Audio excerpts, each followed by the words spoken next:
Break के बाद खुशामदीद। Programme को आगे बढ़ाते हैं। मेहताब साहब, ब्रेक से पहले जो बात हो रही थी उसमें मैं घूम के उसी बुनियादी सवाल पे आ रहा था कि अब अगर ये सियासत का नया दौर शुरू हो गया है, उसमें अगर मिसाल के तौर पर इलेक्शन जल्दी आप करवा भी लेते हैं, जो वो लोग हैं जो आपको वोट दे रहे हैं उनके जहन में होगा कि अच्छा अगर नून लीग मिसाल के तौर पर जल्दी इलेक्शन करा के आ भी जाती है तो फिर क्या, या तो आपने कोई अल्टरनेटिव दिया हो या आपने बताया हो कि जी हम एनर्जी का क्राइसिस कैसे सॉल्व करेंगे, हम गुर्बत कैसे कम करेंगे, हमारी दहशतगर्दी पे क्या पॉलिसी है, हम कोई पॉलिसी तो सामने आई नहीं है। तो आवाम क्यों देखिए नून लीग की तरफ या अपोजिशन की तरफ? आप उसमें एमक्यूएम भी ऐड होगी क्यों? एक तो मेरे ख्याल में ये वजाहत मैं कर दूं कि पॉलिटिकल डेवलपमेंट्स में हुकूमत की को एक हद तक बर्दाश्त करना मुल्क के मुफाद में, ये हमारी कंपल्शन ज़रूर रही है और हम उस पर कारबंद रहे हैं। लेकिन अब इस हुकूमत को अगर हम अर्ली इलेक्शंस की डिमांड करना चाहेंगे और जाएं अगर उस तरफ, तो ये कोई अनहोनी बात नहीं, क्योंकि अगर डिमांड होगी भी और इस तरफ हम इसको, जैसे अभी ख्वाजा आसिफ साहब की आपने बात की, उन्होंने इसके एक ऑप्शन के तौर पे कहा कि इसे वर्केबल ऑप्शन और इसको हम जा सकते हैं।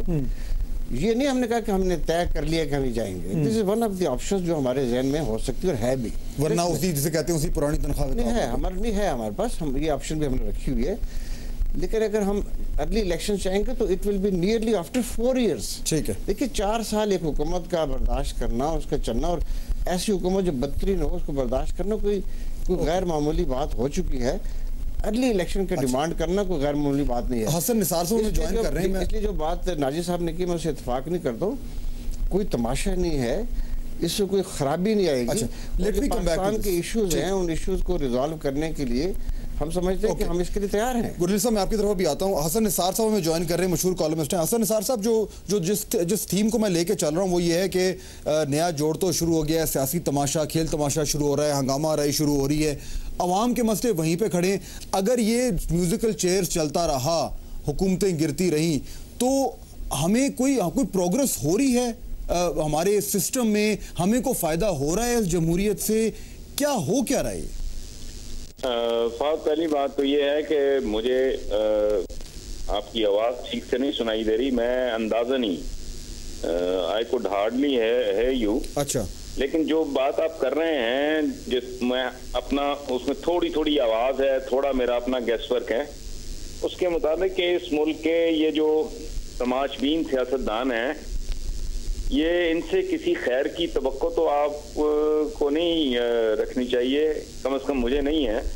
लेकिन एक गुजारिश जरूर है इस कम्युनिटी से कि कम से कम ये 1, 2, 3 जो बेसिक प्रॉब्लम्स हैं वो उन पे तो कम से कम ये कोई कंसेंसस आपस में क्रिएट कर लें। मसलन कोई एजुकेशन का मामला है कि जी अच्छा हमने लॉ एंड ऑर्डर के मामले में ये करना है। हमारा जो इकोनॉमी है इस मुल्क की जो बिल्कुल बर्बाद हो चुकी है, इस मामले में हमने मिलकर चलना है। कम से कम 2-3 चीजें अपने सर्वाइवल के लिए। इस मुल्क के ये स्टेक होल्डर्स हैं, ये सबसे बड़े बेनिफिशियरी हैं। इस मुल्क ने इस मुल्क के आम आदमी को तो कुछ भी नहीं दिया, उसका तो उन्होंने सत्यानाश करके रख दिया है। लेकिन ये जो खुद स्टेक होल्डर्स हैं, कम से कम ये इतनी मेहरबानी तो करें कि बेसिक 2-3 चीजें, इंसाफ हो गया, कोई थोड़ा इलाज इनको देना है, कोई इकोनॉमी बेहतर करनी है। अब दिन में 3 टाइम कीमतें बढ़ रही हैं, इन्होंने मजाक बनाया हुआ है। और मैं किसी एक की बात नहीं कर रहा, ये पूरी की पूरी ये एज अ कम्युनिटी। अब ये ब्लेम करते हैं कि जी फौज आ जाती है। ओ भाई, it was the same army. 14 अगस्त और 15 अगस्त 1947 की दरमियानी शब जब ये माशाल्लाह इस्लामी जमहूरिया पाकिस्तान मार्ज़े वजूद में आया है, तो it was the same army. वहां उन्होंने मार्शल लॉ लगाने की जरूरत नहीं की, यहां ये बाज नहीं आते। तो वजह क्या है? उनके पॉलिटिशियंस ने बिहेव किया है ज्यादा बावकार तरीके से, ज्यादा खूबसूरत, ज्यादा सेंसिबल तरीके से। उनका कोई विजन था, यहाँ कोई लड्डू पंजू आते गए और अंजाम आपके सामने है।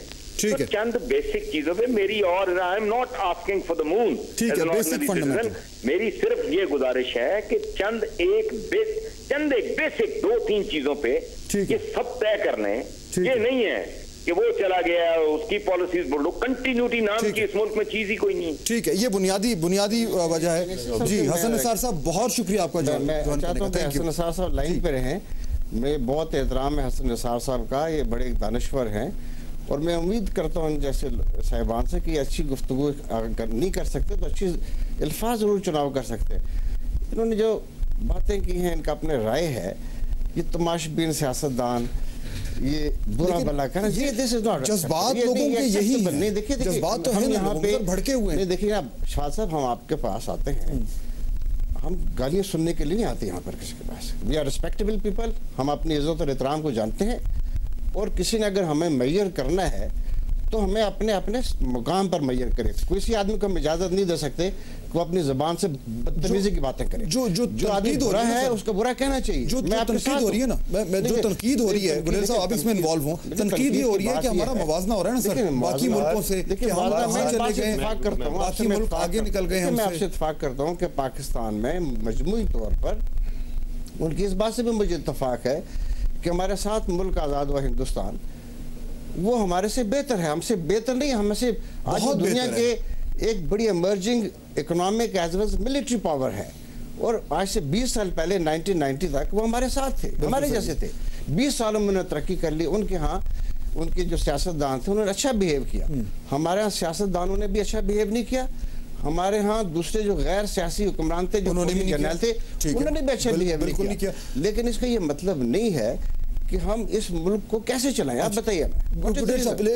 देखिए बात वही घूम के आ रही है कि ये तो क्लियर है कि हमारा जो फेलियर ऑफ गवर्नेंस हुआ है 60 साल में, और उसकी मिसाल ये है कि अगर आप भारत को देख लें, मलेशिया को देख लें, इंडोनेशिया को देख लें, श्रीलंका को देख लें, ये जिम्मेदारी इसकी सियासतदानों के पास जाती है, लेकिन अकेली नहीं, फौज के पास भी जाती है।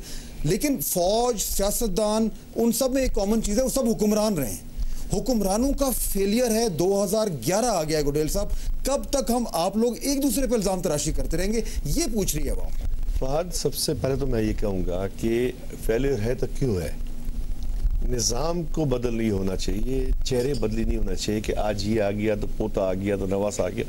इस मुल्क की खराबी रही है, मोरूसी और एलिट तबका हमेशा सियासत में है। कौन चेंज करेगा इसको? हम और आप चेंज करें। कायदे अल्ताफ हुसैन भाई ने चेंज किया कि जब हम कारकुने में I can't afford the election expenses, Altaf भाई ने वो क़यादत मुंतखब करके भेजी ऐवानों में जिन्होंने काम करके दिया, डिलीवर किया। अगर मैं मेरी पार्टी की बात करते हैं तो हमको तो हमारे कायद ने एक चीज़ सिखाई है, ताकत को होती है खुदाबंदी समझो, इसमें पाके फिरौन ना बन जाओ।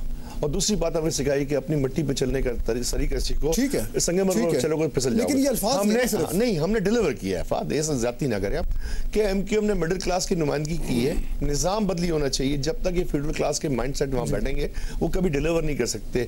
जो 7 करोड़ का एक्सपेंस करके आएगा वो डिलीवर नहीं करेगा, वो करेक्शन करेगा। निसार साहब भी लाइन पर ही है मेरा ख्याल है। जी हसन साहब, आप आवाज सुन रहे हैं मेरी? हसन निसार साहब, आप सुन रहे हैं मेरी आवाज?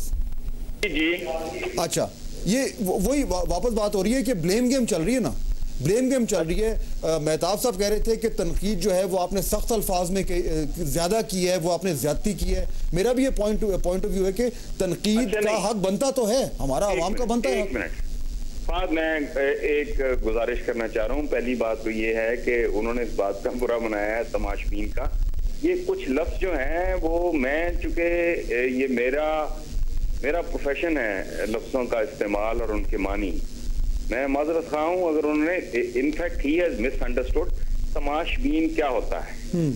जो एक तमाशा देख रहा हो और उसमें खुद कंट्रीब्यूट ना कर रहा हो, ये कोई नेगेटिव सेंस में मैंने नहीं इस्तेमाल किया। जैसे मसलन मैं कहता हूं कि बदमाश हमें गाल समझी जाती है, जिसका माश खराब है। अगर आप किसी को कहें फलां बदमाश है तो वो कहेगा मुझे गाली दी है, हालांकि बदमाश का मतलब है जिसका माश खराब हुआ। ठीक है, मेरे ख्याल क्लियर है, ये क्लियर हो गया। इसी तरह गुजारिश मैं दोबारा आई वुड लाइक टू कि वो मैंने नेगेटिव मानों में नहीं, तमाशबीन है इस मुल्क का पॉलिटिशियन, वो इस मुल्क को बर्बाद होते देख रहा है और पॉजिटिव तरीके से, ठीक है, I think that's clear. Contribute नहीं कर रहा है तमाशबीन। वो मुझे देखने वाले के मानों में नहीं, तमाशा देख रहा है एक आदमी। बहुत बड़ा तमाशा चल रहा है, 17-18 करोड़ लोगों के साथ जुल्म अजीम हो रहा है। और ये लोग बैठे हैं। ठीक है हसन साहब, एक जुल्म अजीम हो रहा है सर, ये जज्बात हैं अवाम के। बिल्कुल, मैं इस बात से बिल्कुल, मैंने आपसे शुरू में अर्ज किया कि मैं बिल्कुल इत्तफाक करता हूँ कि पाकिस्तान के अवाम, 18 करोड़ अवाम इस वक्त इंतहाई शदीद दुख और तकलीफ की जिंदगी गुजार रहे हैं। ना तो उनके मसाइल बुनियादी हल हो रहे हैं जो पाकिस्तान, और उंगलियां सब पे उठ रही हैं, सब पे उंगलियां उठ रही हैं। इल्ज़ाम देना चाहें तो मैं किसी को रोक नहीं सकता हूँ, लेकिन मेरा अपना ये ख्याल है कि पॉलिटिकली और असली तौर पर हुक्मरानों को इसका मुर्द इल्जाम देना चाहिए। हुक्मरान इसका वक्त वहाँ पे खत्म हो गया। मैं तमाम मेहमानों का शुक्रिया अदा करना चाहूँगा। जो थीम जिसको हम लेके चल रहे थे वो यही थी कि ये बड़ा एक बहुत ही नाजुक मरहले से हम गुजर रहे हैं। इस वक्त अगर सड़कों पे आके सियासत शुरू हो गई तो हम एक गलत प्रेसिडेंट सेट कर रहे हैं और एक बार फिर माजी की गलतियों को दोहरा रहे हैं। इस वक्त पाकिस्तान माजी की गलतियों को दोहराना अफोर्ड नहीं कर सकता। उम्मीद करते हैं कि हमारे हुक्मरान जो हैं इन गलतियों से सीखेंगे और वो काम करेंगे जिनके लिए इनको वोट दिया गया है। फवाद हुसैन को इजाज़त दीजिए। अल्लाह हाफ़िज़।